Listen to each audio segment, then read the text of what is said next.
All right, well, good afternoon, everyone, and welcome to the May 15th Washington County Coordinating Committee meeting. I'll go ahead and call this meeting to order. Item number one is public comment. Do we have anybody with public comment? Stephen? We didn't have anyone who signed up ahead of time to provide public comment, but wanted to maybe just offer if there's anyone in the attendees who would like to make a comment, you can raise your hand right now and we'll promote you for that. Okay, I'm not seeing anyone raise hands. All right.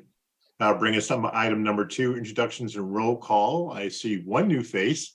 Councilor Kirk, can you go ahead and introduce yourself? I understand you're filling in for the Mayor of Banks. Yes, I'm Marcia Kirk. I'm City Councilor with Banks, and Stephanie, unfortunately, is at the beach today. Oh. So I'm filling in. I'm her alternate anyway. All right. Well, thank you and welcome. I also see Councilor Ashley Hartmeyer-Prigg. Welcome. Thank you. Hi, Mayor. And then Council President Ackerville, how are you? I'm great. Thank you. I'll be filling in for Mayor Fitzgerald today. I assume so. Are those all the new faces you're seeing, Stephen? Yes, sir. I believe so. All right. So let's go ahead and do a quick roll call, please. I think if it's okay, I think we can probably skip this time. We'll just record the attendees. All right. We can just jump right in. All right. That brings us to action items then. Action item 3A is consideration of the Washington County Coordinating Committee meeting summary for April 17th, 2023. Anyone see any corrections needed to the minutes?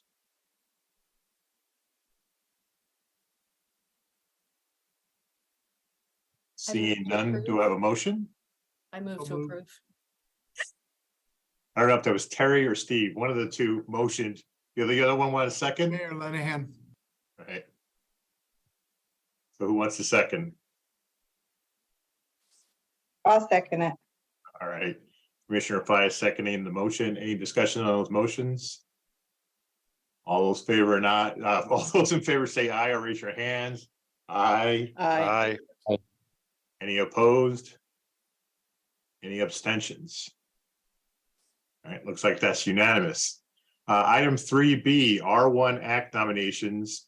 Two of our Washington County stakeholder positions on the Region 1 Act are expiring at the end of June. We need to act on these nominations so the folks in those seats can attend the August 7th R1 Act meeting. Currently, Mayor Sherrato of Durham and Mayor Wenzel of Forest Grove are in those seats. Mayor Sherrato has decided not to be reappointed, so we have one vacant seat. Mayor Wenzel does want to be considered for renomination and continuing on the Region 1 Act. So we have one empty seat, if you will. I know that Councilor Kim Young of Sherwood asked to be nominated to replace Mayor Sherrato. Do we have any other nominations that folks will put like, I can't talk, that folks would like to put on the floor today to replace Mayor Sherrato?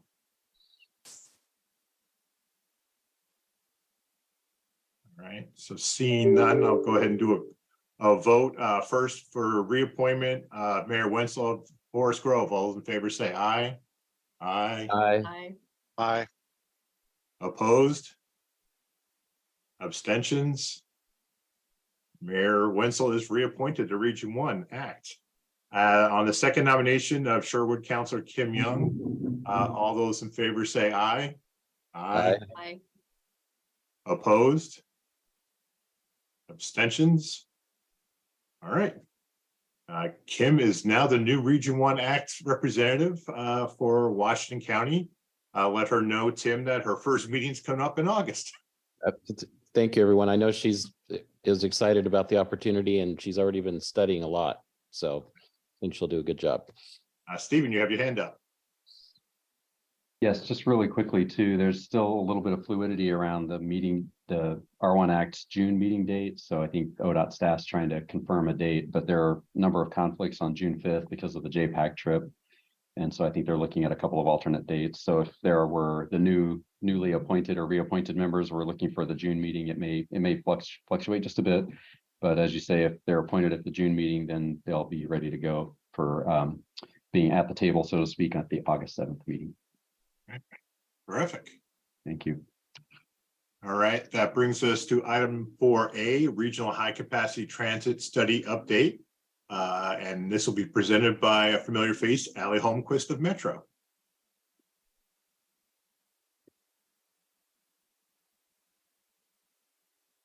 Is Allie here? There you are.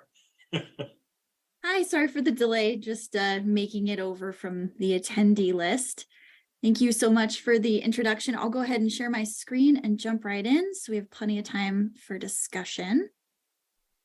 Perfect. And I'm hoping you're seeing a PowerPoint, not something like my email. Wonderful. And I really, really appreciate you having me back today. I'm excited to talk about the work that we've done with our partner working group to reach this final milestone for the high capacity transit strategy update, which is the report and recommendations. Although it's the final milestone, kind of the major, last major big deliverable, it's not the final chance to provide feedback, and I'll talk a little bit more about that later on in the presentation as well. And the last time that I was here in January, we were talking about the vision, and I'm happy to share that in the system analysis that we've been doing, we're showing that we're delivering what we hoped as far as regional outcomes with the vision. When we compare it to the 2040 constrained scenario from the last regional transportation plan, we're seeing a significant increase in ridership compared to that system. We're seeing increases around 15% of low, medium, and highway job accessibility for the region, and then also for equity focus areas as well. And then we're also seeing a reduction of up to 14 minutes in travel time with some of the high capacity investments, and about 5 minutes of reduction on average, sort of across the vision. And in the discussions that we had in January, we heard a number of things that it was important to consider. First being all the ways that we can grow our transit network to reduce transit deserts and capture ridership that isn't there today, and then do that in a way that's regionally balanced. We heard a need for additional solutions for improvements for transit on those tier 3 and 4 developing and future corridors that are really, really regionally significant, if not yet ready for high capacity investment today, but still demonstrating lots of need for other types of transit investment. And I wanted to mention specifically, we did receive some letters from folks in this room, as well as some comments from staff on a number of those corridors. A couple in particular are Highway 99, Highway 26, and West. So I'll speak a little bit to basically some of the reasons we did or didn't make changes in a moment, but wanted to call those out specifically. And then another thing that we heard beyond that feedback was really having an approach that continues to emphasize getting the current regional priorities in the ground, like TV Highway, while also having a clear strategy for advancing work towards emerging priorities with partners as well, things like 185th that are on the list.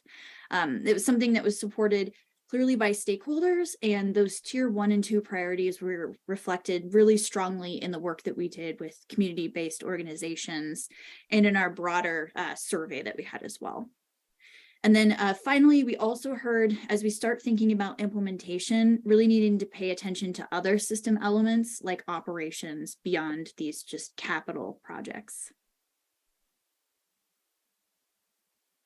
So related to this feedback, I did want to mention high capacity transit, and I've mentioned this before, is just one part of the broader transit strategy, really the highest level. And so using the bus modes only here on this graphic to kind of represent really how it's taking the next step for frequent or better bus to get it to the next level. So it really allows us to build from already elevated service to provide the roadway priority and then the enhanced amenities that increase capacity. And that not only helps us ensure the success of the investments, because these tend to be more expensive, less so for rapid bus, but still expensive. It also makes us more competitive for federal funding and allows us to use our resources efficiently within those parameters, and also just meet where the need is greatest along those highly traveled corridors. So to illustrate the difference and some of the feedback that we've gotten from the engagement.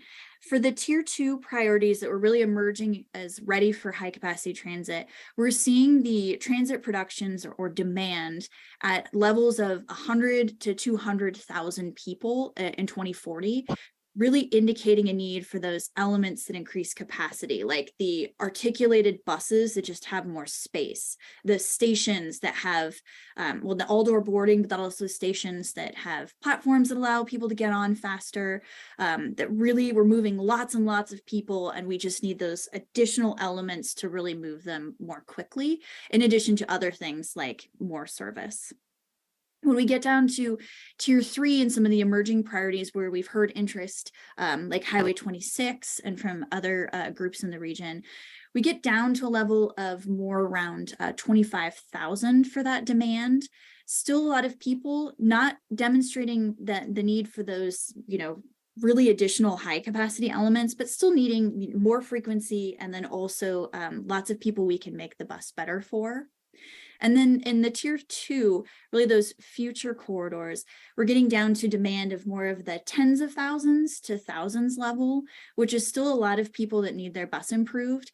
But again, not pointing to quite the need for things like the larger articulated buses or some of these, station features that really, really help with things like avoiding delay, just trying to get people on and off more quickly. But again, still needing definitely that service to serve. And so because the corridor readiness varies across the region, really thinking about regional balance meant considering all parts of the region for investment at a scale commensurate with the level of readiness. And in some areas, we're seeing that really a lot of that need for all of those elements to be moving those hundreds and 2,000 folks for demand, and in other areas, and actually even to strengthen additional corridors in a lot of cases. And other areas we're seeing, or we know that we're going to need that in the longer term, but we're just not quite seeing that today compared to some of those other areas. But the 2023 Regional Transportation Plan Network really shows how the network vision uses all of the tools in our transit toolbox to expand the coverage of the local network, to improve frequency on most arterial streets, think about how we can make the bus better on key congested corridors, and then at the highest level, really providing those high capacity investments along the most major travel corridors.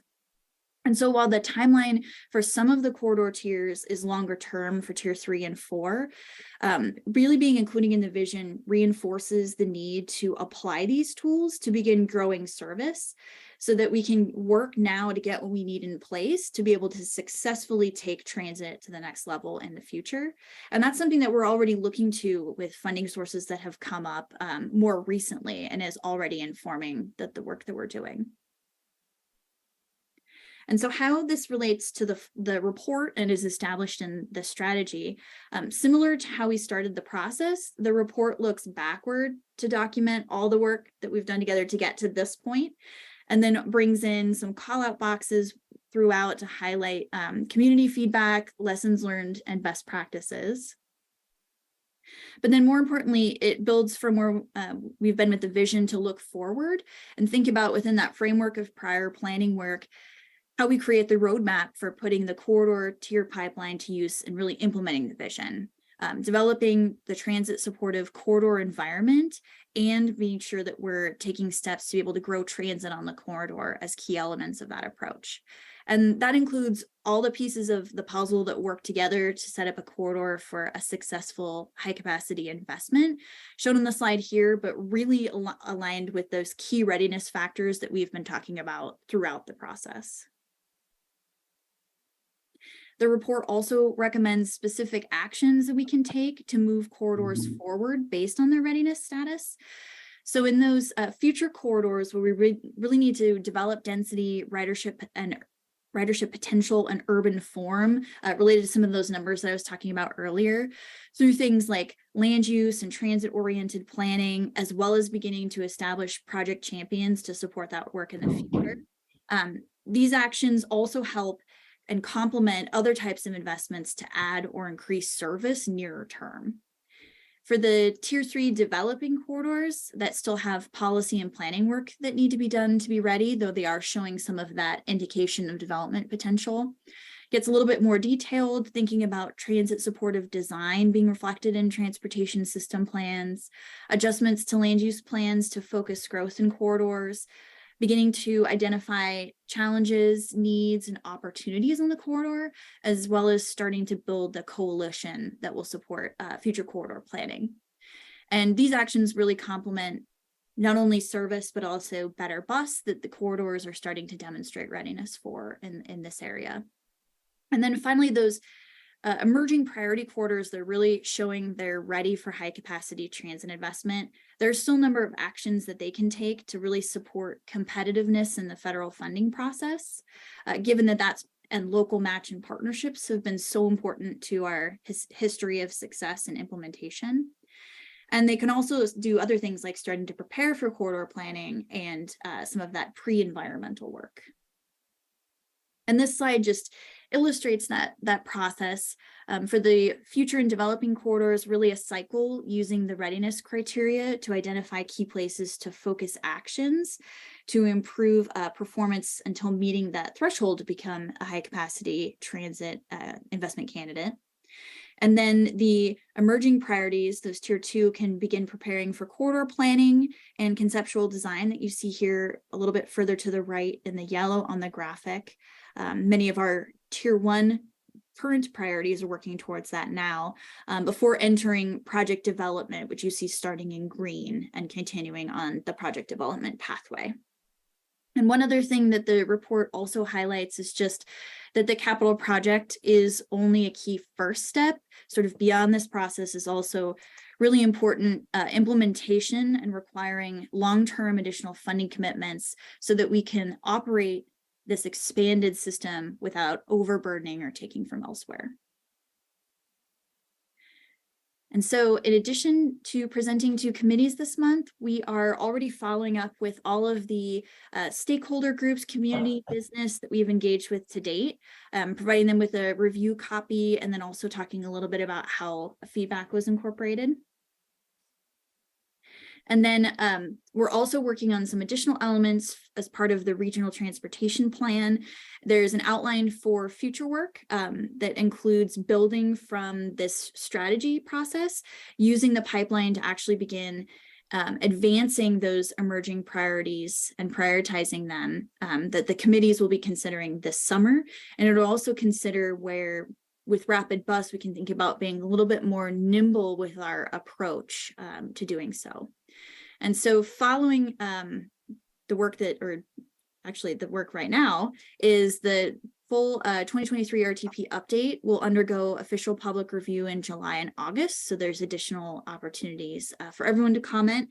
And that's in preparation for adoption as part of the larger RTP process before the end of the year. And those first readings start in the fall. So with that, I want to stop there for lots more time for discussion and feedback. But I wanted to say thank you for being with us at every step of the way to get to this milestone. And I'll go ahead and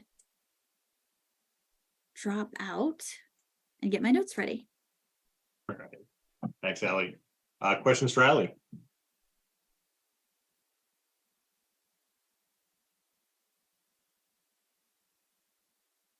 It's a quiet group, really. Oh, okay, Mayor Callaway. So Alec, thank you. I appreciate the presentation, as well as understanding how how things related with West 99W Sunset Highway. Thank you. And when I look at and I think it was the regional transit network, which is back a few pages. I think it was, well, I'm not sure what page it is in your PowerPoint, but it shows the whole grid for the regional transit network. And, when I think of the bus, the rapid bus, and you can follow the red line or the blue line, basically, it's red on the map, but you see it come out of Portland and then Sunset Transit Center and then down into Beaverton. And, and once it leaves that transit center, that's when it starts, just kind of the slow route, through Beaverton and Hillsborough. And I would just, again, offer that the area is primed for bus rapid transit or, more frequent bus, but, to Nike, to Intel, just 2 or 3 stops, three or 4 stops along the way. Because that is what we hear, and TriMet hears it, and I'm sure you've heard it from the writers. If there was something faster from Transit Center on, they would do it. But, by the time they go on that slow milk run all the way through our cities and under Corporal Washington County, it just takes up too much time. So, I would love to see that have a higher priority. Senate Bill 4, gives opportunity for expanded, employment growth, along Highway 26 in Beaverton and Hillsborough and North Plains. And so to see that kind of bus rapid transit, really knowing that we're looking at 2040, bus rapid transit really would reflect that going forward. Thank you. All right, Mayor Lou. Thank you. And thank you for the presentation and the follow-up and the information. I just want to continue to talk about Tigard's commitment to really in the land use planning, focusing on transit supportive ways to continue to do that. And knowing that 99, is a priority for looking to partner with TriMet and anybody on additional opportunities to really focus on other ways that we can continue to solve the problem in the meantime. But thank you for the presentation. Councilor Hartmeyer-Prigg. Thank you. So we were noticing that for the future HCT maps, the centers on those maps are connected to future HCT corridors, except for Murray Shoals and Bethany. And so I'm kind of curious, what it would take to get them on there. Was there any specific reasons why they weren't on there? So that'd be one question, and happy to get answers later too, Allie, if that's better. And then I also kind of echoing what Mayors Caloray and Lube said around BRT and then Beaverton and Tigard. It seems like it's a really great opportunity for BRT or just other increases in the corridor from Beaverton to Tigard. To connect our 2 cities in a better way. So that's just a couple calls from us. And then I think maybe the only other one I would mention is for BH Highway. It has interesting potential since there's kind of a great need for the Raleigh Hills area to become denser, more walkable, kind of a town center based on the 2024 growth concept, but it's a high injury corridor area as well. So I guess we're getting kind of similar feels to that part of BH Highway as we get with our TV highway work around the equity concerns, the safety concerns, and then that potential for greater transit accessibility. So those are Beaverton's comments. Thank you. Mr. Rosenthal.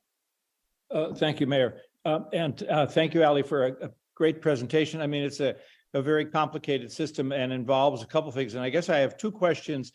The first question is, I'm assuming that this analysis is pretty copacetic, that TriMet is pretty copacetic with all of this analysis, or that it's reflected in their moving forward plans, or to what extent. And then a question, is there a gap analysis? I remember seeing a figure not too long ago, which showed a couple straight red lines saying, here are gaps that have not been previously addressed in transportation needs.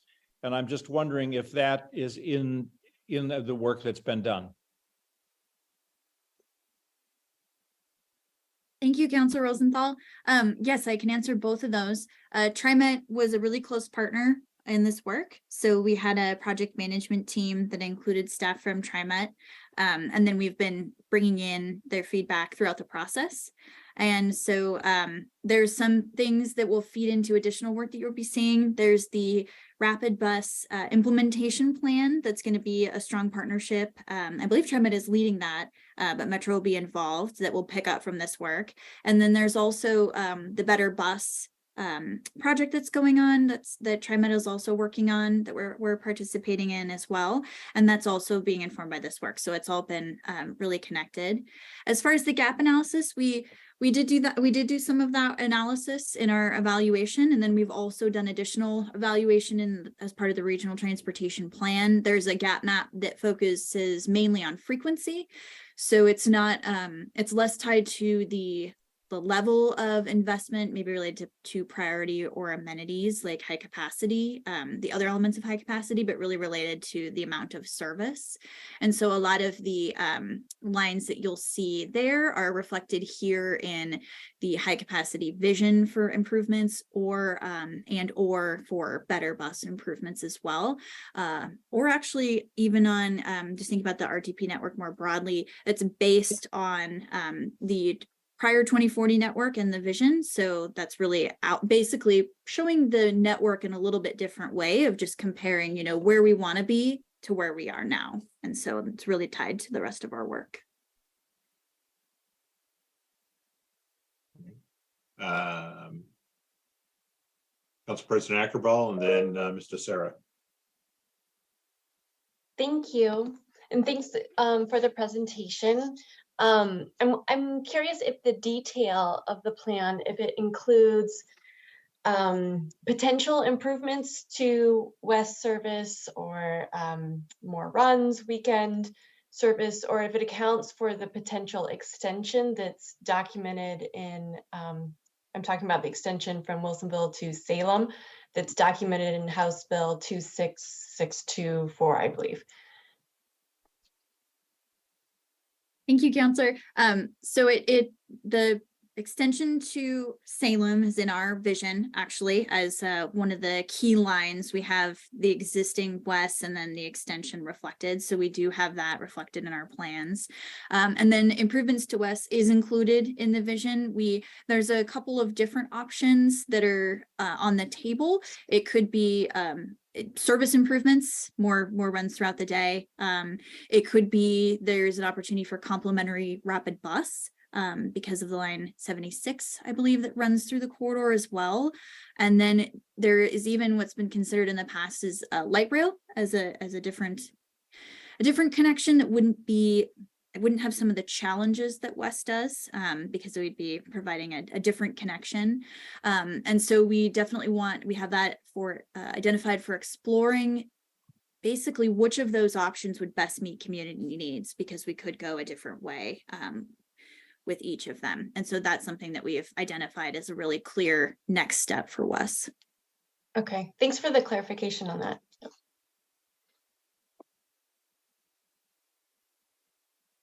And thanks, Mayor Bubenik, and thank you, Allie, for all of your work on this. I just wanted to flag for the group that Allie did mention that TriMet is going to be leading their Better Bus implementation plan, and we did kick that off last week. So that will be working to identify what our opportunities are to address a lot of the issues that you all have identified on these corridors that aren't identified as Tier 1 and Tier 2.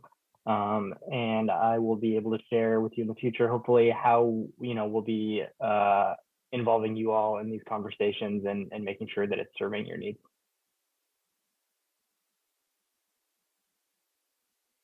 Commissioner Fye. Thank you, Chair. It reminded me, just to reflect in my notes, John, when you mentioned the Better Bus, since W99W seems to be falling off of the priority list, and this dates back to 2009 RTP being that corridor being a high priority, and then just falling off the list as it continued on. I'm wondering if that might be a good candidate for a Better Bus, or Allie, if there's other funding available out there to start the planning to position that corridor for better, prioritization. I can start, John, and maybe ping to you for thank you so much, Commissioner. There's definitely, especially you mentioned corridor planning and some of the preparation work. That was something that was really clearly identified in the T2020 process. And so that is something, one thing that we're still working on, because we're trying to gather all of the community feedback is sort of a matrix that goes corridor by corridor and highlights some of these needs. And that was one key thing that was called out that we'd definitely be interested in. And Metro does have some grants that could support. We didn't get the funding through the measure to support that, but there are other ways through Metro grants or other funding streams that we could support that work in particular. And then the Better Bus, I'll probably let John speak to. They're going through a similar analysis through that effort to be looking at the best places to be making those improvements. And then this is sort of one framework, guiding framework that they're using to inform that work. But John, I'll probably let you speak to that because you're a little closer. Yeah, thanks, Ellie. And to be honest, I'm not exactly sure, Commissioner, and I'm happy to check in on that and follow up with you about what we're seeing identified on that corridor.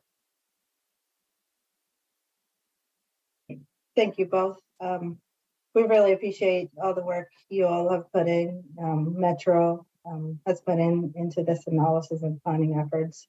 You know, as you heard multiple times, we are disappointed that about Highway 99 being classified as Tier 1. And I think you've heard that multiple times.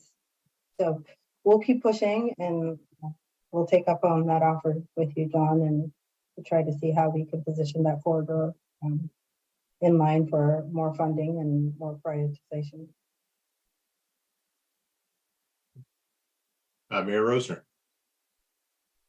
At the risk of being repetitive, I would be remiss if I didn't add my voice to moving a 99 to a Tier 1 status within the plan. I think that's critical.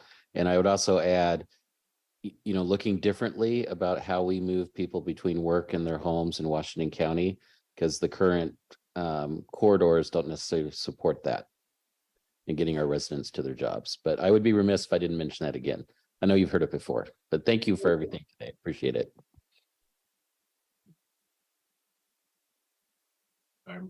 Mayor DeLynn. I'll throw my normal chit up on the table. Yeah, like I knew Tim might say it too, but you know, as I look through the, you know, Googling, always the Googling, trying to get between our job centers and our homes, like Tim saying, and it keeps coming up and going, oh, we'll just ride this into downtown Portland and then ride it to Sherwood or Tigard or Tualatin. And it's just, we got to come up with a different bridge, right? And I think Ellie talked about some of that, right? We got to look at these other options of how do we break down the connections between job centers and people's homes, because a 2-hour commute, even an hour and a half to Tigard on the bus, I mean, even TriMet's own analysis shows most people are kind of limit themselves to about 45 minutes of their fund meter gets pegged at the end of 45 minutes of bus riding. So I think we got to continue to look at how we, if we're going to make this a real high volume viable option alternative and get us into the higher double digits instead of the lower single digits of commuters, we really got to look at a different paradigm on these, and I just don't see us there yet. So that's my 2 cents on it. It sounds like a repeat. I should be putting this on a pre-recorded message and just play at the meetings. Thank you. Yeah. Other questions, comments? I just got 2 questions, Allie. So going back to how a corridor could get elevated in priority, you know, Tualatin's basically got priority 3 and priority 4 around it. And obviously, we'd like to get the routes through our community up to 1s and 2s.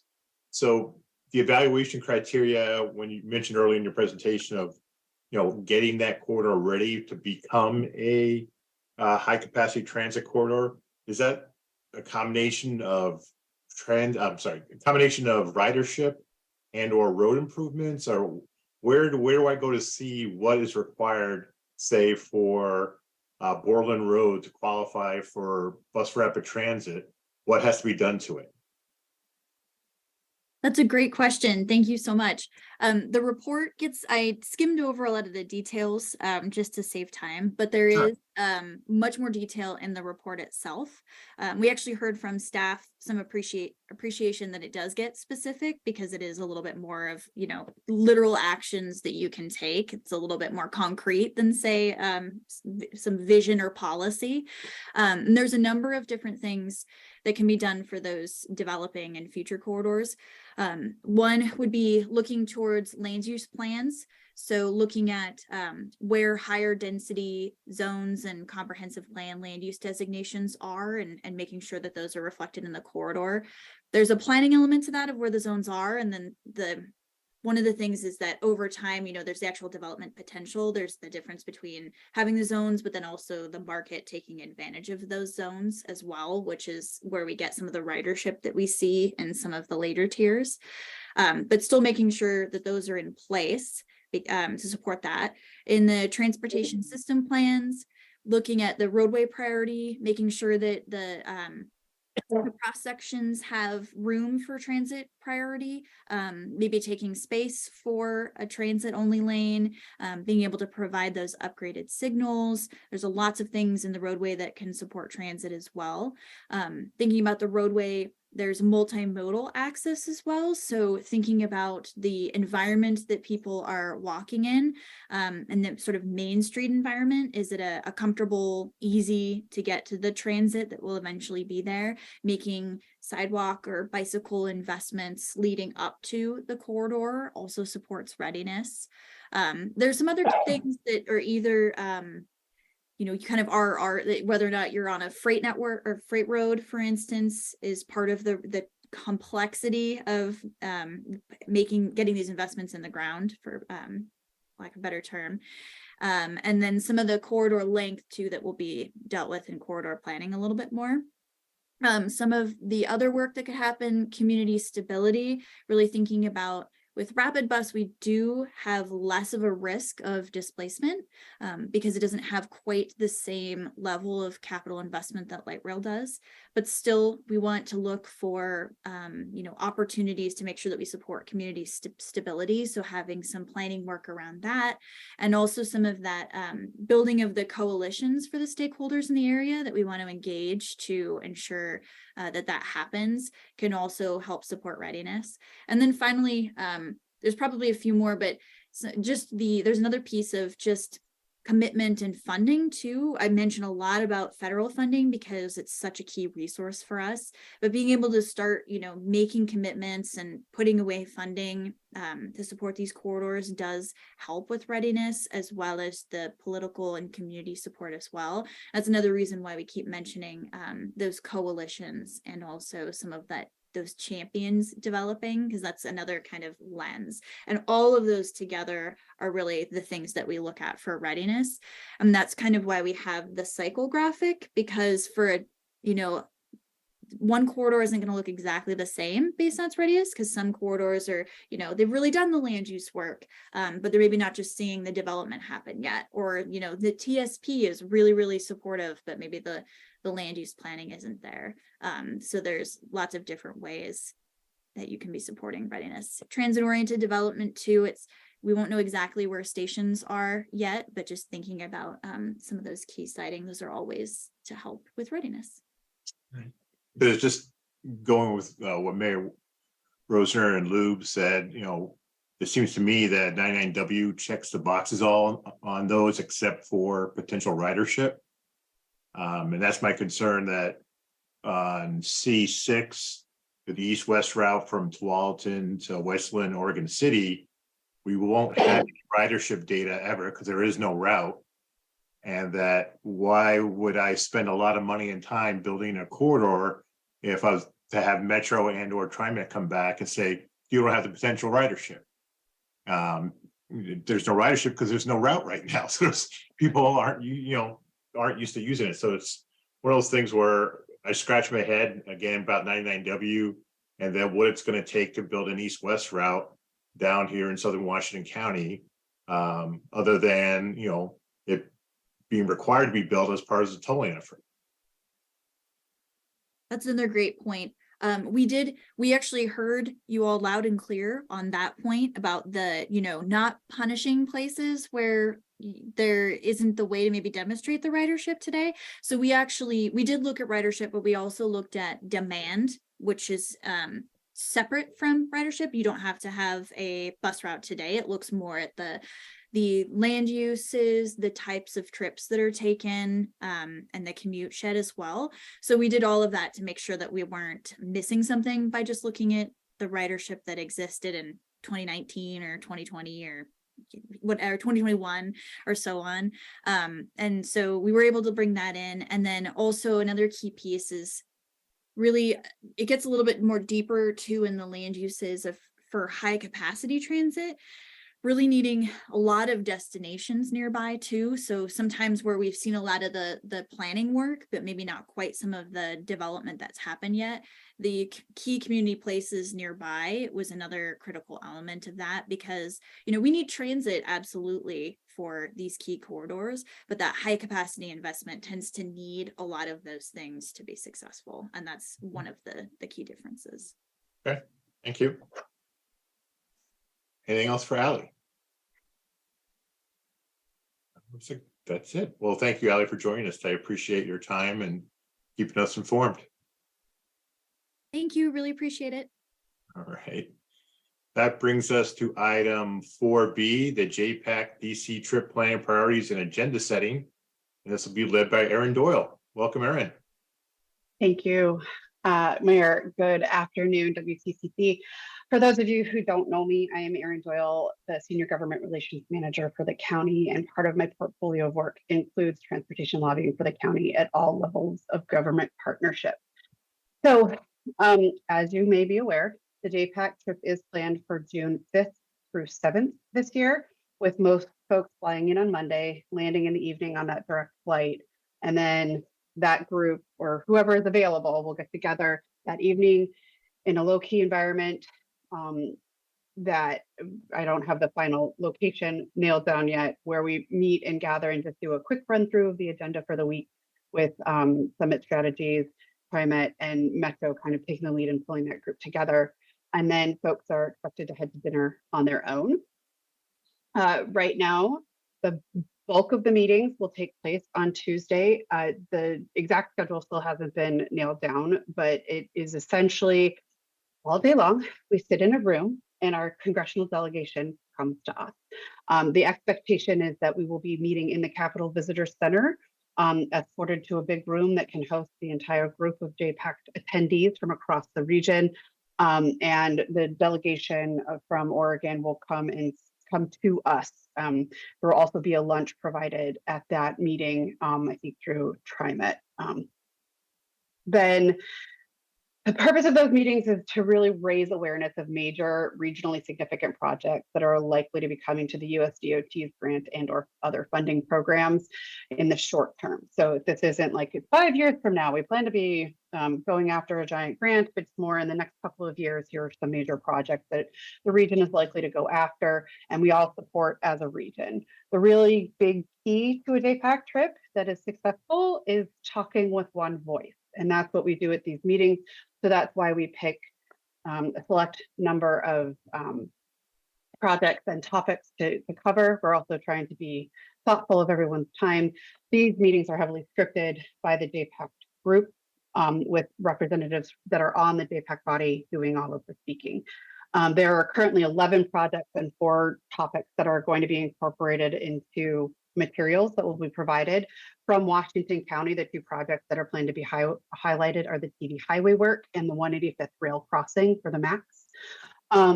So that's Tuesday during the day, and then Tuesday evening there is a reception that will be at the Summit Strategies offices, which are located near the Capitol building, and that's where we mix as all of the JPAC members talking with each other.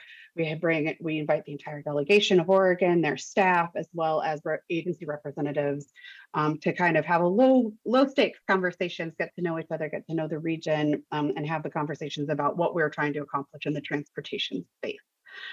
Right now, Wednesday's schedule is also kind of up in the air, but we are working to determine which federal agency partners we can meet with that would be effective for hearing the JPAC message of how we've been worked, how our work really aligns with the federal funding opportunities that are out there. Right now, it's a challenge because we're trying to figure out what agency representatives can meet with us while there are applications pending for grants and other funding. So all of those meetings are trying to be scheduled right now, trying to get that agenda and itinerary put together and nailed down. But these meetings in the past have created an opportunity to learn about how the work that we have done in the region to prepare for the federal funding aligns with federal expectations, and to help us find out what opportunities are there and how we can put forward the best applications possible to bring down these generationally newly available resources that might be less generational as inflation continues to eat away at every dollar we have. Sorry, little fun shine by Aaron today. There is, because we don't know exactly what the schedule is going to be, there's also the potential for some less formal gatherings between JPAC members, the folks who are on the trip, and JPAC members to do something taking advantage of the setting of the fact that we're in DC to get, just low stakes moments where we can all kind of know each other as humans, as opposed to just in there with our best lobbying suits on and very scripted moments. So all of that's currently being worked out for Wednesday's schedule. Then that evening, traditionally, Washington County has set up a reservation for folks from Washington County to join all together and having a dinner. That dinner is at the individual's expense. No one governmental body picks up that tab. If you are interested in joining dinner this year, please let me know so that I can make sure I have a reservation that's big enough. And this year, I will be much more mindful of people's dietary needs so that everyone can eat at the restaurant. And I don't accidentally exclude folks from my own carelessness. But so please do let me know if you're interested in joining that dinner on Wednesday night. And then on Thursday, the reason why we stick around through Thursday is that Washington County, as a group of mayors and commissioners and staff, meet specifically with our delegation separately from the rest of the region to talk about the county-based needs. We work to focus in a manner that aligns with the JPAC messaging and agenda, but focuses on our smaller or separate set of projects that we would like to have discussed. So for example, last year, we walked in with a focus on the Southwest Corridor and the TD Highway projects, which were not part of the JPAC agenda, just to raise those up as countywide impactful projects that we expected to be moving forward. So I have coordinated with staff from the cities and the county to put that agenda together in the past, but we only do that in coordination with this body at the WCCC, which is why I am here today. So as we are getting the meeting scheduled with Senators Wyden and Merkley, as well as Representatives Bonamici and Salinas, I want to have a planned set of topics to share with their offices. It's an opportunity to thank the delegation for their efforts with community-directed funding or community project funding or earmarks or whatever they decide to call it from year to year. So identifying those from partners who have sought them and received them or are contemplating them in the future is really helpful for identification now. But also other projects we would like to see funding from and find out what we can and can't expect as far as support and opportunity out of the USDOT. So we have the list that was kind of created by the LUT staff of what has been out there from your cities to put forward for either grant applications or congressional spending requests. But I want to make sure I have a more comprehensive list to make sure that we can think about what those themes and messages are. So the first question that I have to each of you is, if you are attending or if you're not attending, what's going to be a key transportation project for you in the near future where you want to see some federal money come to the table to help partner with our local matches and getting work done using the resources allocated to the U.S. Department of Transportation. So that's a big open question, and I'll leave it there. Would you have us throw it at you now or have us shoot you emails? I think it's important if there's some major themes that are elicited here, so that way we can really set an agenda so that if I get inundated with like 17 emails with 17 projects in those emails, this group has an opportunity to think it through. before we go forward and let Aaron just decide what's the most important thing in the county. All right. Well, Mayor Callaway has his hand up, followed by Mayor Wenzel. Thank you. Aaron, thank you for this, and thanks for your work with the trip. You know, Governor Roberts always said, when you go out on a limb, know who has the net, know who has the saw. I'm going out on the net and out on the limb, and I'm not sure who's got either. But, you know, the county is looking at cutting MSTIP funds, okay? And so I know our cities are hearing of the shortfalls on individual projects between, you know, what the county was budgeted for and what the cost is going to be, either because of increase due to inflation and whatnot, or because of inflation and, you know, and MSTIP cuts. So is this a venue when we're back in DC that we ask for federal dollars to help close the gap between what cities have kind of committed and what MSTIP is supposed to pay for, but now that gap that exists between what the county says it can pay for and the overall cost of completing the projects? Because otherwise we could end up with some stranded projects or projects that frankly never get beyond maybe the planning or design phase. It's always a good opportunity to ask for funding. The key here is thinking about what makes sense to federalize and what does not. Federal funding gets pulled in, and then your project is subject to all the federal requirements. So as you're thinking about what projects are on that list, and that's why LUT is here, is because I know nothing about anything until someone tells me the information. But in looking at what that MSTIP long and short, the medium and long-term implications might be, where we're going to face some of those funding gaps just because the price of everything is more, and the availability of funding is less.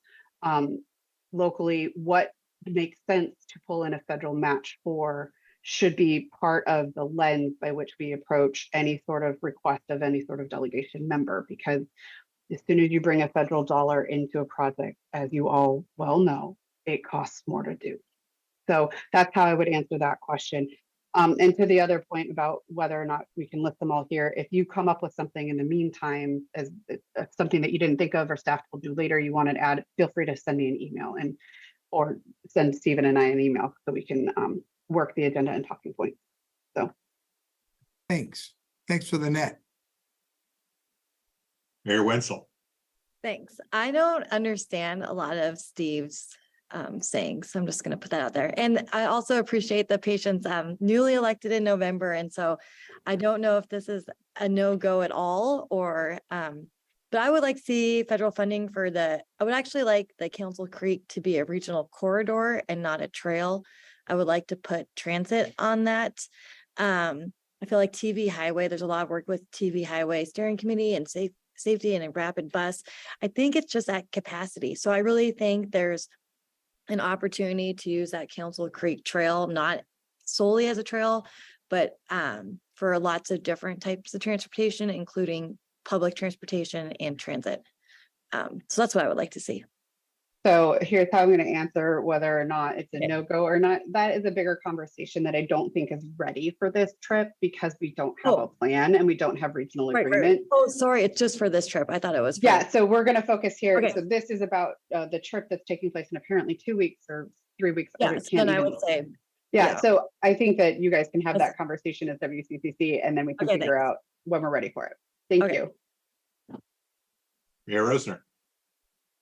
Yeah, I don't know if this is appropriate for this trip or not, but I thought I'd throw it out there. You know, one of the things that I've heard in several venues, especially when it comes to federal funding for TriMet projects, is a lot of the funding rules are based on showing that there's ridership demand, which it kind of gets back to what Frank was talking about. If we have areas that aren't being served now, it's hard to show that demand. And is there an opportunity on this trip to bring that up with our federal team that we need more flexibility on these programs so we can get major transportation projects approved in a different way that doesn't rely on TriMet's ridership data?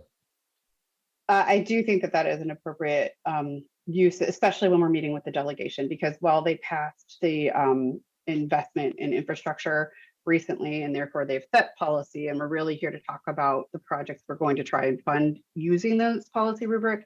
There is always an opportunity to modify how those programs are reviewed to put us in the best light.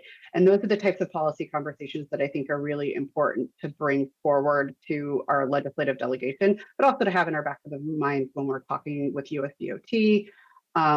On that Wednesday, it's kind of a question that might not be in the talking points, but could be created as part of the like, well, when you think about it, if you're trying to create more transit opportunity, you can't just think about where ridership is now, but where ridership might be, and using some of these metrics is out of date. So that is definitely something we can work into the agenda, is the policy changes we'd like to see coming forward. And I do think if that's what this group agrees to, we can work those into talking points for the region or for the county group, not county entity. Yeah, thank you very much. I'm not going to be attending, but I would highly encourage my colleagues here to, in any way that you can work that into the messaging. I think that's important as we look toward long-term funding. And thank you, Aaron. Great presentation, and we still miss you at the League of Oregon Cities, just so you know. Thank you. Councilor Hartmeyer Prig. Thank you. Hi, Aaron. From Beaverton, we of course have the loop as one of our top priorities, so would love to have that included in the conversation. We do expect to go out for a raised capital grant in a future year, but we are, slowly kind of piecing together funding options for this, which is really helping us continue to push that incremental progress towards that long-term goal, which has been really awesome to see that we will have different ways of bringing this together, but the loop is definitely our big priority project for this trip. Thanks.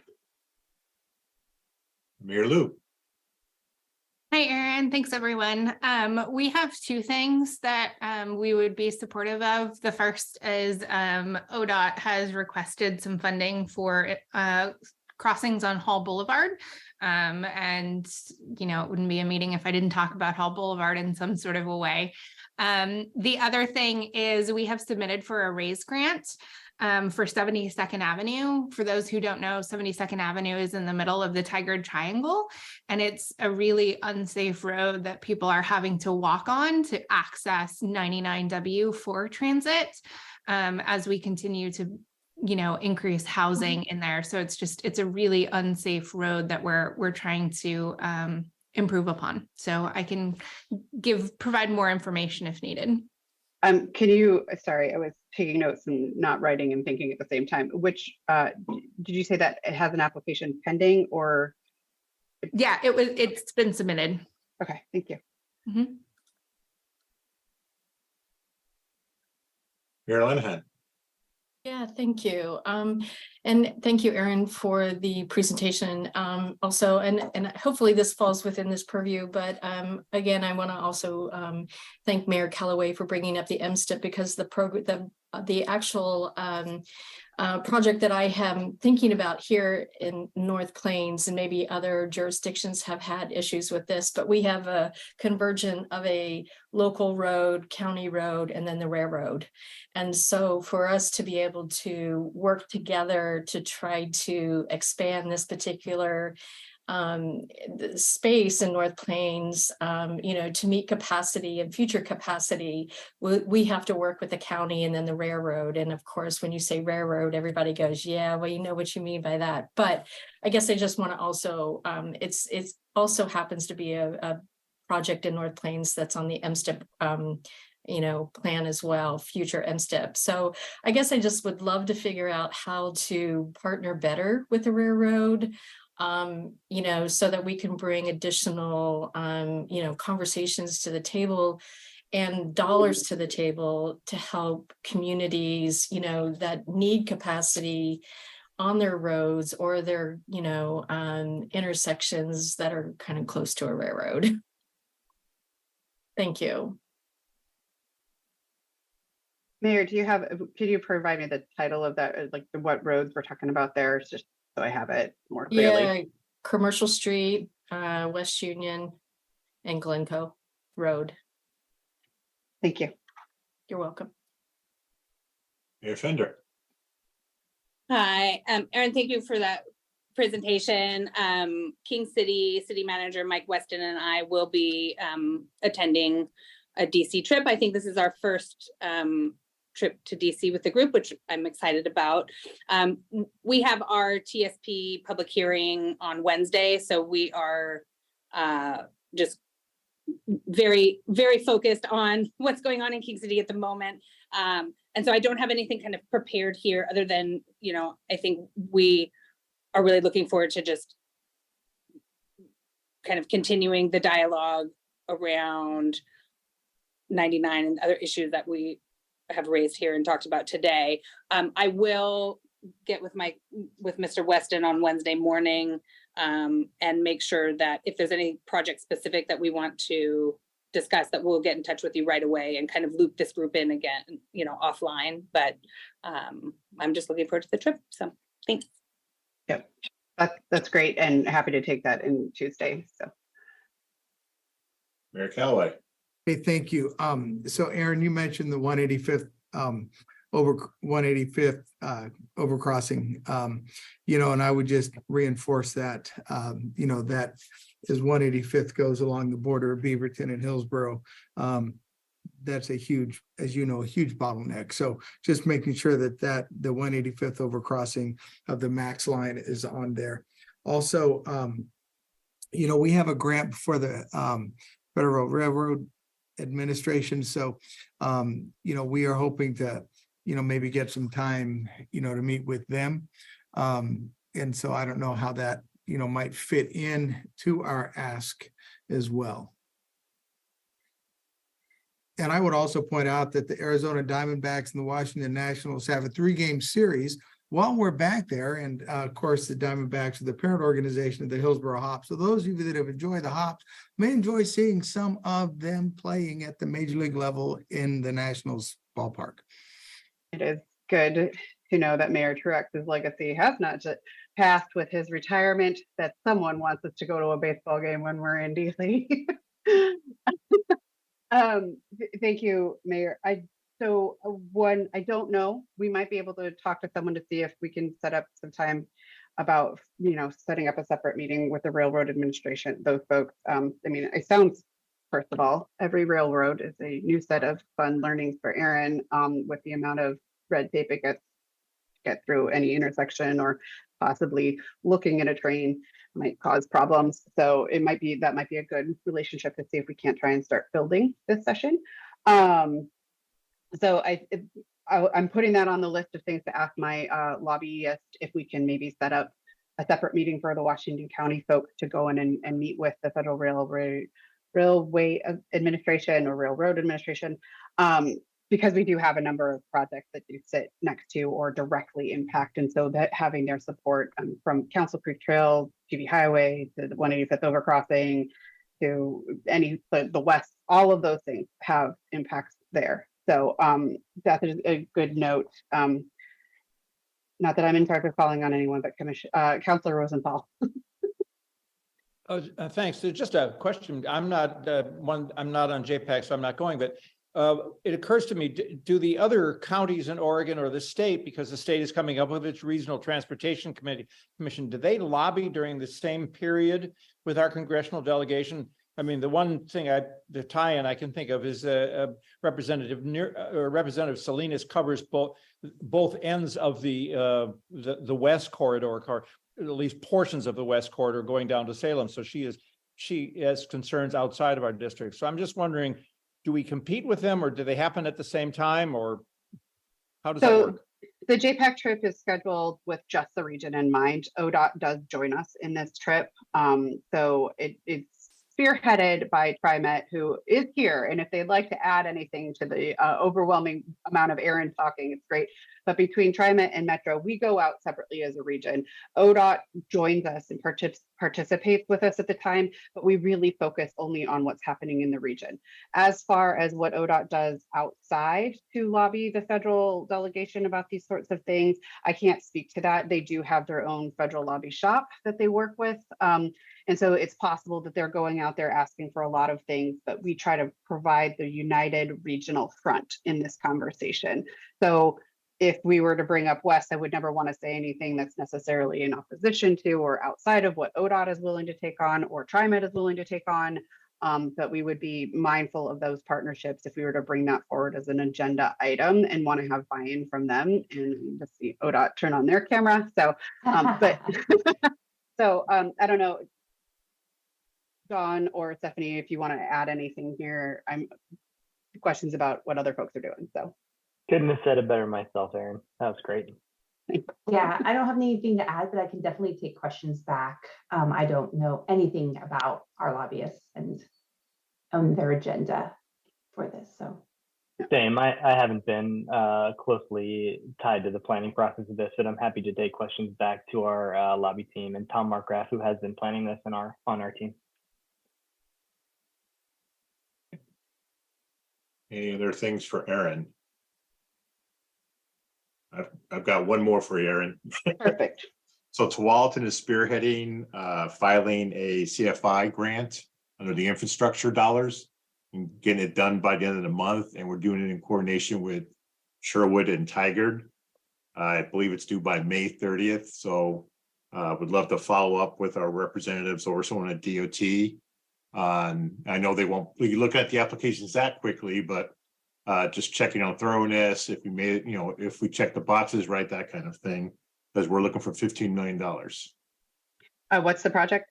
Sorry. This CFI, the electrification grant, that's part of DOT's Infrastructure Act.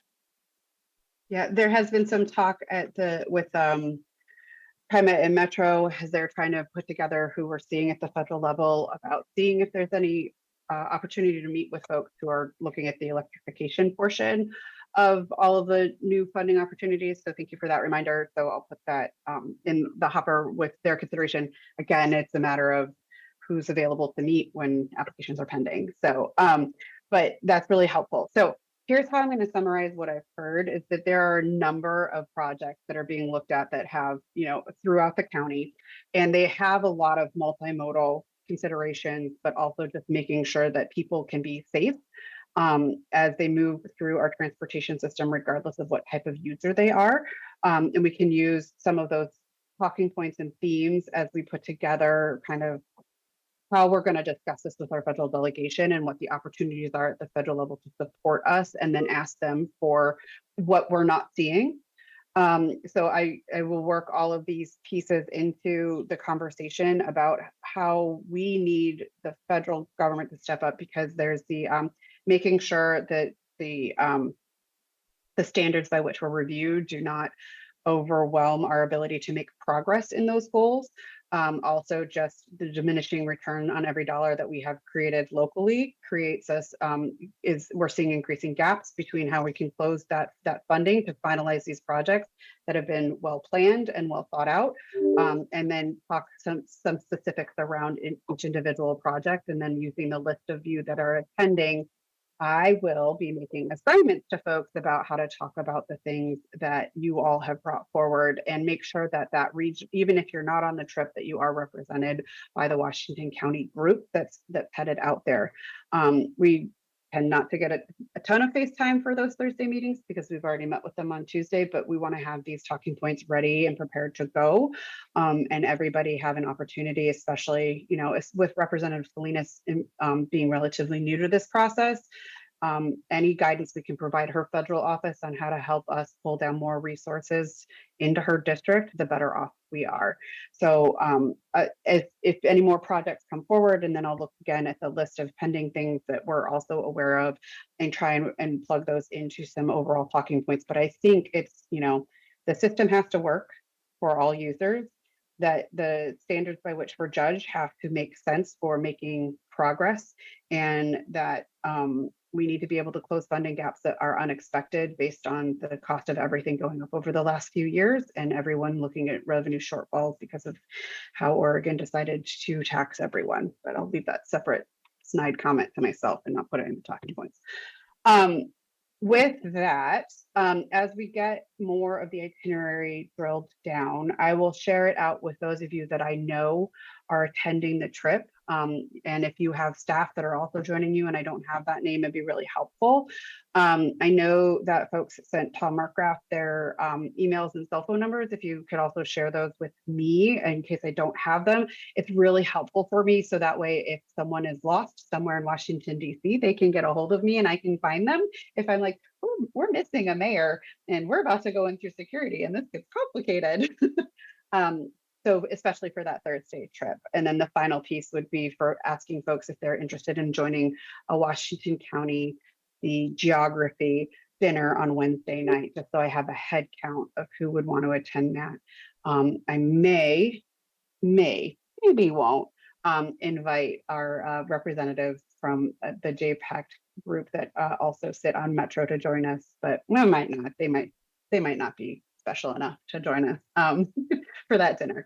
But if you guys have questions, the itinerary is, still floating out there. If you have questions about anything that's happening, about security, about anything that's happening in DC, please feel free to reach out to me and to Stephen, because we will also both be there joining you on this trip. We will be sitting quietly in the background, but I've done one of these trips, so I have tons of experience attending. So, but I'm happy to answer questions and work with you to make sure you feel like you get the most out of this trip on behalf of your local governments, because that's why we go. So, Commissioner Fye. And could you say when we should expect the layout of the scheduled agenda? I am not 100% certain when that full agenda is going to come out. I'm only really in charge of the Thursday portion. The rest is TriMet and Metro are getting everything else nailed down. And so much of that is about when the federal agencies get back to us about who is available and where we can go. So I don't remember when my next check-in with those folks is, but as quickly as possible, as soon as I have the information, we'll get it out to you. I can say that Tuesday evening will be well after that Alaska flight lands, because we'll all just do the meeting on the Alaska flight. I'm just kidding. But as soon as I know, I will let folks know, and I will probably create a living document that everyone can push forward related to, or so you can see it and then keep it updated as I can. It's my first time attending this type of JPAC related trip, so I'm wondering in terms of like the layout. TriMet is, John, do you know if so there will be a TriMet agenda and then Washington County agenda? It sounds like what you're saying, Aaron. And you're developing the Washington County agenda and scheduling those meetings with our delegations, and then TriMet is doing this. TriMet and Metro work together. TriMet and Metro work together to establish the JPAC agenda, which is Tuesday and Wednesday. And then on Thursday, when we're doing those Washington County specific meetings, that's the agenda that I'm working to develop. John, did I cover that? And what's happening on Monday? Monday, we're flying out there. I thought there was something happening. Just that evening, there is a reception for folks to coordinate and get together that evening after everyone lands. The assumption is that we'll all fly out on Monday during the day, I believe. Yeah, and that's all right based on what I know, Aaron. TriMet's working with Metro to get the overall agenda finalized, and I think you're right. What we're waiting on is hearing back from the agencies on who can actually meet with us. So that's what we're waiting on before the final comes out. And more will come forward, I think, at JPAC about this as they go through developing those final documents. Yeah. Thank you, Bill. Any other questions for Aaron? Thanks, Aaron. We'll be in touch. Thank you all. All right, that brings us to item C, the JPAC agenda. I'll turn the floor over to Mayor Callaway.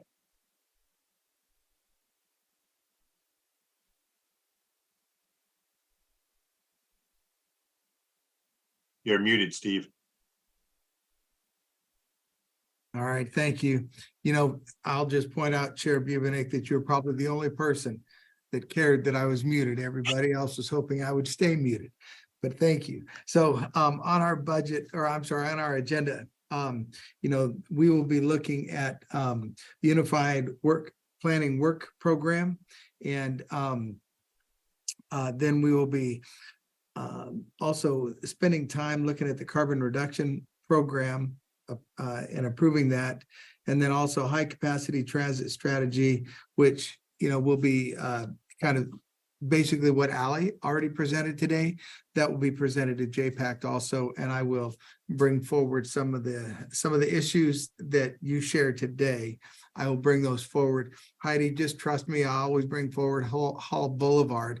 Just like when Mayor Knapp was with Wilsonville, we automatically brought up, the Boone Bridge. So anyway, we got that covered. So those are the big things. And then, the project list input for the regional transportation plan.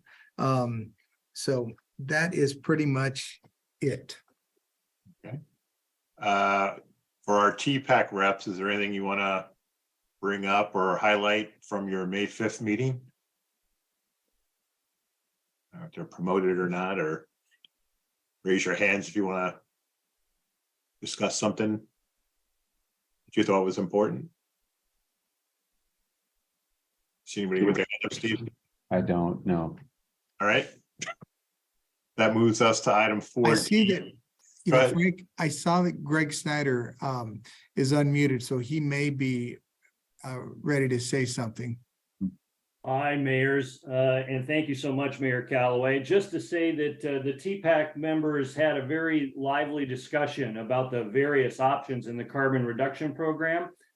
And at the end, really followed, I think, the guidance of the mayors here at the coordinating committee, which was to focus more on the TSMO projects in that sort of area, rather than the other two options, which were safe routes to school, and then another program, a new program for rebates on bikes. So I thought that was a great discussion, and the WCCC, that input was widely regarded and taken to heart. So it was a good discussion. Thank you. Thanks, Greg. Anything else from our TPAC folks? I think Greg covered the main point about supporting that option E for the funding. It sounded like there might have been a little misunderstanding at TPAC about which would be more ready, where the TSMO funding or the kind of the technology and transportation projects are actually more ready than the bike ped projects would have been. And I think some may have thought it would have been the other direction, which was why it was a much closer vote than I would have expected. Thanks, Mike. All right. That brings us to item 4D, the impact agenda review led by Mayor Rosner. Thank you, Mayor Bubanek. Just a couple things. We don't have an official agenda for our next meeting on the 28th of June. But what's on the overall work plan is there's going to be a freight commodity study discussion led by Tim Collins from Metro. And then we also have an urban growth management discussion around middle housing that will be occurring. Eco Northwest and Metro will be involved in that. And then there's a transit oriented development discussion. It's also going to occur. So if any of you have any thoughts or concerns on any of those items, feel free to reach out to me. I will, in our last meeting, I did want to bring up something. There's, let me get my note here. The two main things we talked about was the RTP, which I think all of us have seen multiple presentations on that by now. But we also talked about the 2040 Planning and Development Grants program. And there's two changes to that program for this cycle. They're adding some categories around. There's a category for industrial readiness now for grants that I wanted to make sure everyone was aware of. And there was one more here. And for small business support was the other category that they're adding to that grant program. So if you're thinking about applying for those planning or grants, you have some other options that you can take advantage of with Metro. And that's all I have, unless anyone has any questions. Questions from Mayor Rosner? Not seeing any. All right. That brings us to item 5, other business and agenda updates. I know we're all top of mind is MSTIP and the current situation, budget situation at the county. So I want to get the floor over to Stephen to discuss an MSTIP update given the last budget hearing and what's happened since then. Great, thank you, Chair Bubenik and members of the WCCC. I do want to just give a quick verbal update on MSTIP. We are continuing to work through the challenges that Mayor Callaway alluded to earlier with cost escalation is really the primary driver of our challenges in the program. We shared a memo with you all back in February that's in your February agenda packet if anyone wanted to go back and review that. At the time, we were looking back at our projects that were approved as part of our MSTIP 3D program in 2012, our bonding cost sharing program in 2015, and the MSTIP 3E program back in 2016. And estimated at that time for those projects that weren't yet complete, we had about a $70 million estimated gap between those initial planning allocation dollars from back in 2012, 2015, 2016 to our current estimate of cost to complete. We're actually revisiting those numbers as we speak because we continue to see costs escalating at a pretty rapid pace. We thought we were finally starting to see some plateauing in that cost escalation back in February or late last year, but continue to see significant escalation. So I think our gap is going to be larger than 70 million, but I don't have a number right now. As Mayor Callaway alluded to, we're exploring some different strategies and they're outlined in that February memo for how we might close the gap. And that may mean needing to have some conversations both on projects that are in unincorporated areas, but some of the projects in cities, along with our partner jurisdictions about ways to consider delaying some of those projects, rescoping some of those projects, maybe checking in with your staff just to confirm that those are still priority projects for both the city and the county. So there may be a variety of different ways we can help address some of those funding gap issues. And then also, of course, just looking for additional external funding. So Mayor Callaway mentioned grants. Certainly we're exploring some different grant opportunities. A number of our projects actually are pretty far along the line in the design process, and some are actually under construction, but we are looking at grant programs and trying to assess eligibility, readiness, and a variety of other factors around whether they'd be competitive for grant funding. So that's really all the projects that we've already committed to delivering. We're still trying to figure out how to address those gaps. And you'll all, well, many of you will remember that last year we were working toward another round of project prioritization for future projects. And we've essentially just tabled that work for the time being as we continue to assess the gaps and strategies for how to mitigate our funding needs for the existing committed projects before we have a conversation about committing to any additional future projects. So I think that's helpful context just to provide a little bit of a status update as to where we are with the program right now. Sorry, I wrote myself some notes here. Better look back at those because I'll skip some things. And then, and so the budget update. So just a quick update there. So the county's proposed budget that's been put forward by the county administrator reflects a proposed 7% reduction in county general fund transfer into the MSTIP program. And I think that's an important note. I should step back for anyone who isn't very familiar with the program. It is funded primarily by an allocation of general fund revenues. So the county, Washington County, is unique in that regard, in that I think we're maybe the only county in the state that has the ability to continue using general fund revenues to fund transportation improvements, because we had a transportation levy in effect back in the 90s when Measure 5, Measure 47, and Measure 50 all were adopted. So the levy rate for transportation that was in effect at the time was rolled into the county's base property tax rate. And then since that time, the board has continued dedicating general fund funds for transportation projects through the MSTIP program. Let's see. So we're looking at that 7% reduction. So that's obviously not helpful at a time when we're dealing with cost escalation, but really I want to reiterate that the cost escalation is far and away the biggest driver of challenges in the program. So the 7% reduction translates into about $3.5 million reduction in this upcoming fiscal year budget. And again, just complicates a little bit the challenges with working through the cost escalation gap, but is not a primary driver of those challenges.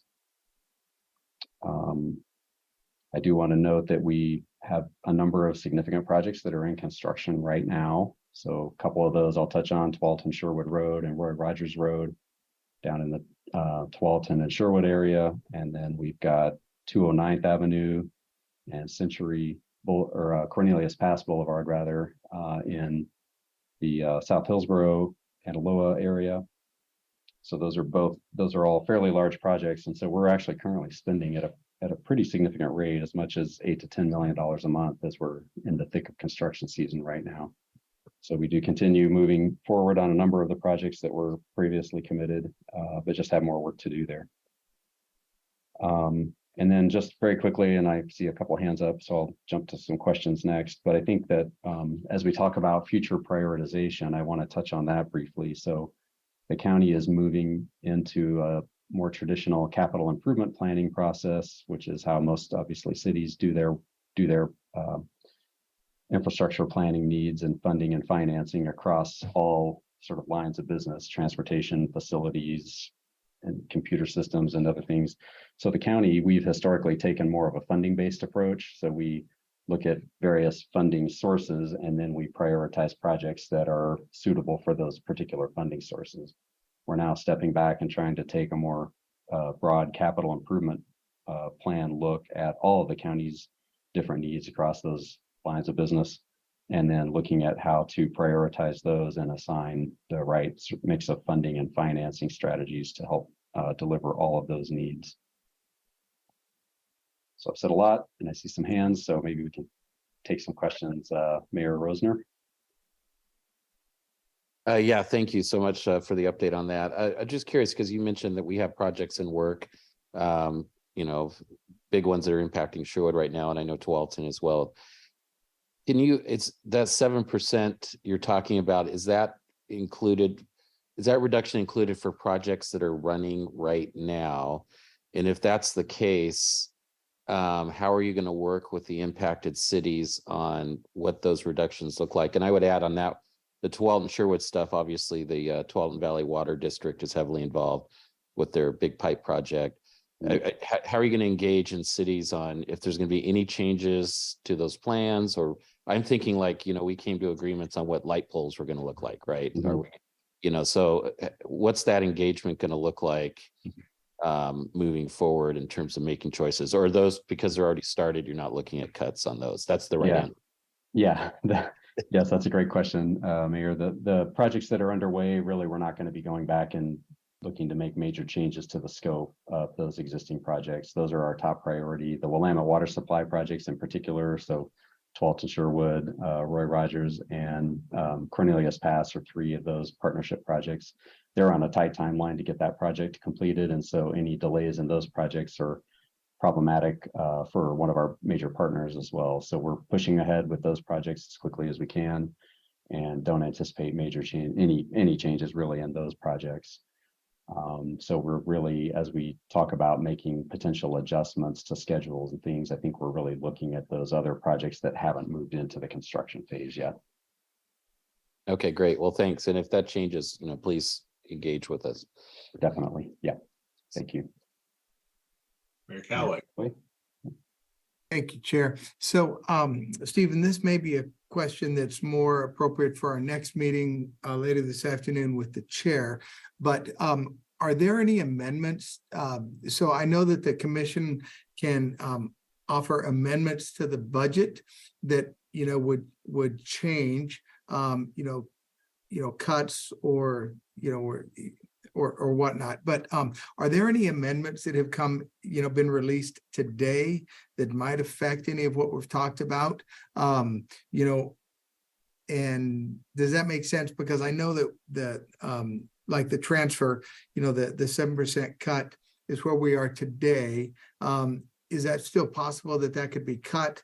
And if so, have we seen any amendment like that? And again, if it's a better question to ask the chair, I'll do that, in a couple of hours. That's a great question as well. So I know several of you or some of your council members may have been at a meeting 2 weeks ago. I think that was an budget information session for elected officials. I unfortunately couldn't be there that night, but understand that there was some mention made of potentially pausing the general fund transfer for a year to the MSTIP program. And but at this time, there's been no formal adoption put forward. There was a list of about 17, I think, budget amendments that were put forward at a budget meeting on Thursday of last week, and all of these agendas are available online. And those amendments were all described in attachments to that meeting agenda. So at this time, I'm not aware of any formal proposal that would further reduce the MSTIP transfer for this upcoming budget year. Councilor Hartmeyer Prig. Thanks, Mayor.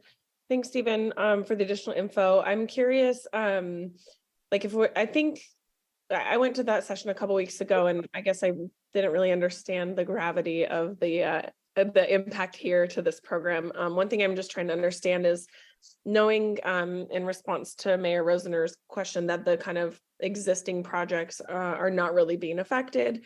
Will we have work to do as cities to revise that future list? Do we see this having a future impact? I guess I'm just curious, like, are there going to be action items that come out of this that we will be asked to take on?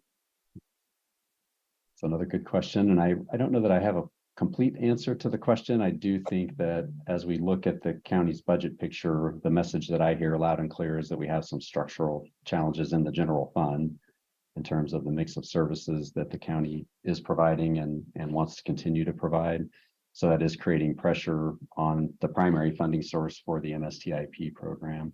So I think there will be ongoing discussions around the appropriate mix of ways to, again, fund and finance transportation improvements as a county.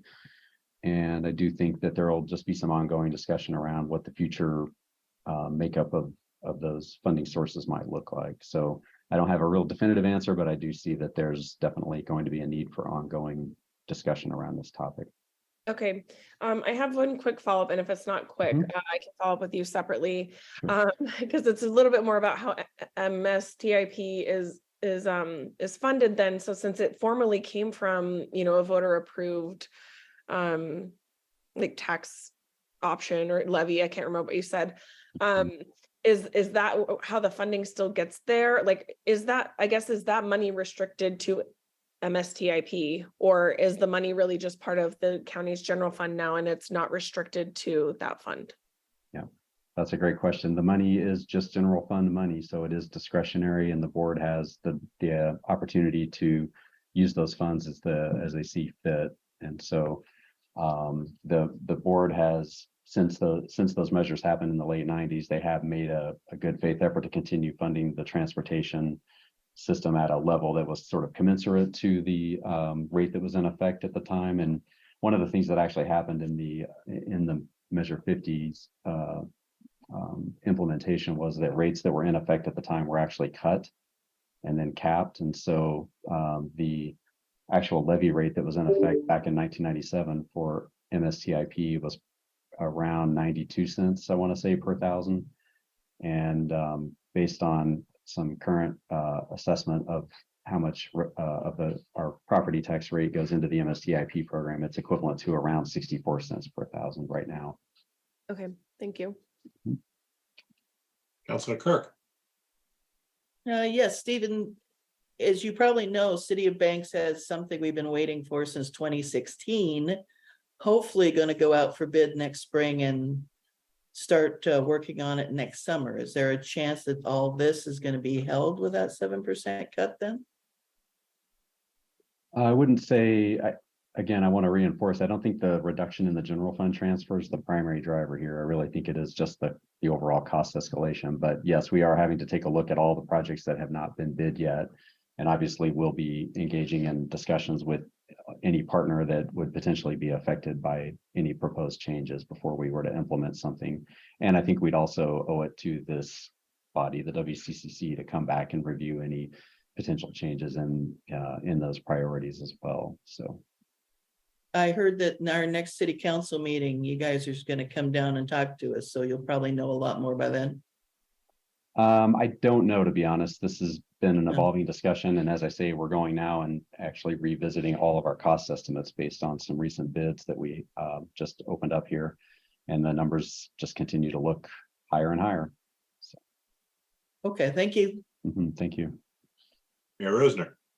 Yeah, not necessarily a question, but more of a just a clarification.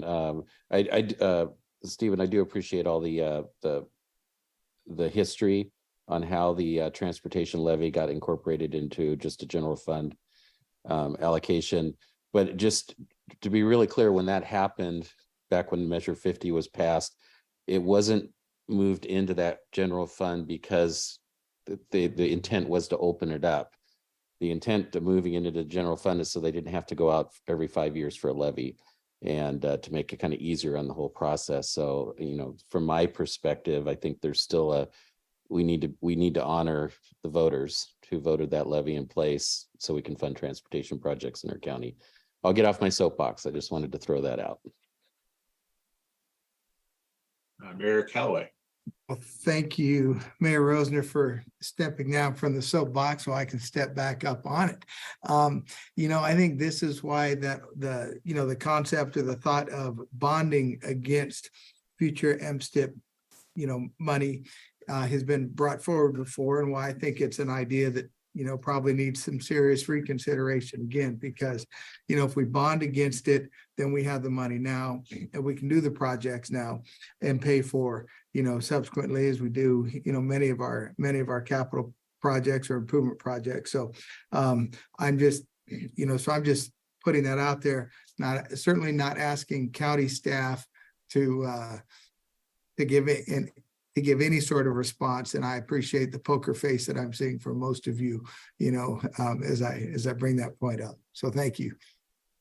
Yeah, Mayor Callaway, that's a great point. We do know that we're going to be needing to do a bond sale to complete our bonding cost sharing project. So that was a unique one-time program where we agreed to bond some future revenues to accelerate some projects around UGB expansions that happened back in the 2010, 2011 timeframe. And so we always knew there would need to be a second bond sale for that. So we're approaching the date where we'll need to do that. I think there is an open question about, again, as we think about different ways to fund and finance those improvements, bonding is a consideration for that. But again, I think that gets back to the idea that we will need to have a dedicated funding source to repay those bonds, of course, if we do that. Hey, Lou. Thank you. I feel like as one person steps off the soapbox, another person gets on. I just want to continue, speaking and advocating on behalf of continuing this as a dedicated funding source. Continuing to hear that, it's, less and less, or, being pulled this year, and maybe one year we're going to take all of it. This is just extremely unsettling to our communities who have relied on this funding for transportation problems. And I certainly understand and sympathize with, Washington County and, what's going on financially, but quite frankly, all of our communities are going through that too. And I don't want to, MSTIP shouldn't be the only thing that's being looked at. And so all of our transportation projects are super important. And I know cost escalation is a huge problem, but continuing to compound it, looking at it as a potential way to fund other things in the county is very, very concerning to myself and my community, and from the sounds of it, other mayors in the county. So I want to make sure that my voice is also included. Thank you. Yeah, I appreciate that. And I want to note too, the Washington County Consolidated Libraries Service System, WCCLS, is also funded in a similar way, in that it receives a general fund allocation as well. And there are some potential, they're also receiving a reduction in this current budget year. And I think there will be ongoing discussions about obviously that program as well.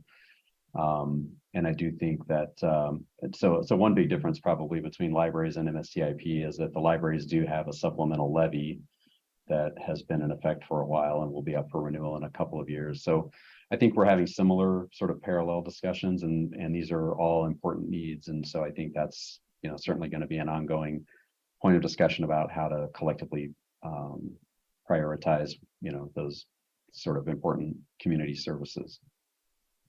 So I appreciate the comment. Commissioner Fye. Thank you, Chair. I don't know if I misheard this, but I'm hoping, Stephen, that you could clarify this question around, I heard a comment that MISTIP being considered as something that the voters approved, but this is actually a property tax, property tax that prior board decision made to allocate 17% of the property taxes to transportation. So I think it's important you clarify that MISTIP is a board decision and not necessarily a voter approved funding. Yes, yeah, that's correct. Yeah, it is definitely discretionary funds, and it's at the board's determination how to allocate those funds. Thank you. And I just kind of want to follow up, and I apologize, you know, Mayor, for jumping in there, but you know what, it started as voter approved, and you know, so technically, you know, it is no longer voter approved. I get that, but there is still the ethical piece of it, and there is still the spirit of that vote and that voter approved time and time again that has come forward. To me, it's kind of like Social Security, you know, that it is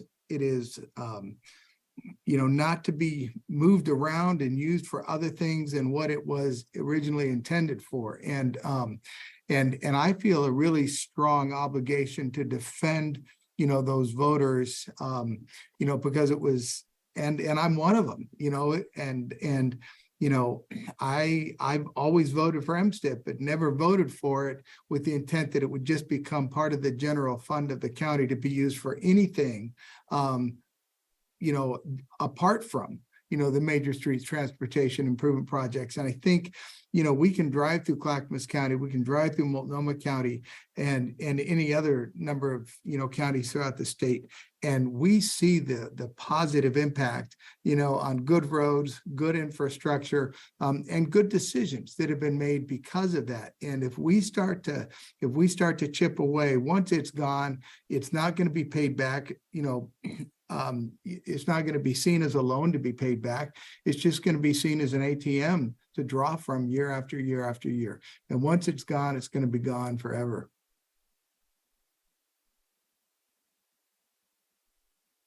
So I'm just going to say, I think those are probably more political conversations than I want to wade into, but I appreciate you sharing that perspective. Thank you. I'd say that might be for later, a couple hours from now. Mayor Rosner. Well, I won't belabor that point, but I agree 100% with what Mayor Callaway said. I think there was an intent to the voter. This need to be considered. And I don't know, speaking for myself, if we're going to consider using MISTIP funds to make up for county budgets, I think it would go over a lot better if there was a commitment in that process to put firewalls between these funds in the future. So that, to Mayor Callaway's point, that this just doesn't become a well that we can continue to tap to solve other problems. Thank you. That's Hartmeyer-Prigg. Thanks, Mayor. Sorry for chiming in again. I think I just would encourage those of us that feel strongly that the fund should remain towards MSTIP we can go lobby our county commissioners too. I know we have Commissioner Fye here, but there's 5 voting members. And I think that's like, we've now kind of moved to the part of the conversation that we should use our influence as elected leaders, and because it's not for Stephen to have to take this on for us. So I just kind of want to remind us of that. Like, this is so important and urgent, and we as councils and our staff have put in so much effort to these project lists, and we know the importance for our community, but I think, yeah, we kind of need to take it through the other channels now to influence for what we want. Good point. Anything else on MSTIP? Not seeing any hands up, because we only have about 15 minutes left. Other items that I wanted to chat about a little bit is the RTAC Regional Toll Land Advisory Committee is continuing to meet despite the pause on toll collections. We'll be meeting next week. I got a call from ODOT Director Strickler. Let me know what his thoughts were. He's going to change the meeting up. It's not going to be its usual format coming up here in a week. He will personally facilitate the whole meeting. He will also start touching on the feedback they got on the EA and do a high level categorization and feedback loop. I found his discussion I had with him refreshing, that it was ODOT actually listening and talking. It was a two-way conversation. So I'm looking forward to that meeting next week. And then I'm going to ask Commissioner Fye if she has any updates on the STRAC meetings.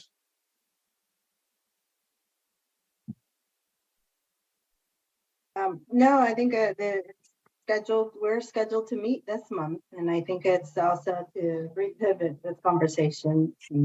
I think ODOT is it's in the pivoting process. That's a good way to put it. Direct order. Yep. All right. I'm looking else here.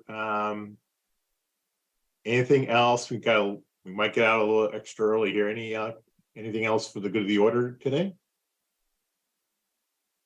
Just for the good of the order, I wanted to share that we are upgrading 3 new lines to frequent service. This was just approved in our most recent board meeting in April. Line 48 on Cornell, line 52 on Farmington 185th, and line 54, Beaverton Hillsdale Highway. And we are adding all new all day and weekend service to Markham Hill on line 43 and line 56. We are also starting frequent service an hour earlier, which is 6:30 a.m. on line 76, which is Hall Greenberg. So hopefully that's good news for some of your communities out there. Thank you. Councilor Rosenthal. Yeah, just a quick one. As you know, we lost one of our major chief transportation planners, Margie Bradway, who has now moved on to Multnomah County General Service. I don't know, Human Services. But so we have a new person. That person is going to be on board, but will probably take a little burning in time. There is talk, and I'm hoping that there will be a meeting of the what you might call Southern Tier mayors sometime in mid to late June, maybe early July, to talk about regional concerns about the 205 issues and so forth. And that would be across the county lines, because as yours concerned, as is the mayor of Wilsonville and the mayors of Lake Oswego, Oregon City, and West Lynn. So that's something that I've talked to President Peterson and to Councilor Lewis about, but we're going to wait till this new person has a little chance to breathe. Okay, thank you. Any other updates? Seeing none, I'll go ahead and we can close this meeting a little early today and go out and run out into that 90-degree heat. Enjoy it. I guess that's gonna be around all week from what I've seen. But everyone have a terrific afternoon. I'll see a lot of you in a couple hours. Thank you, everyone. Thanks, everybody.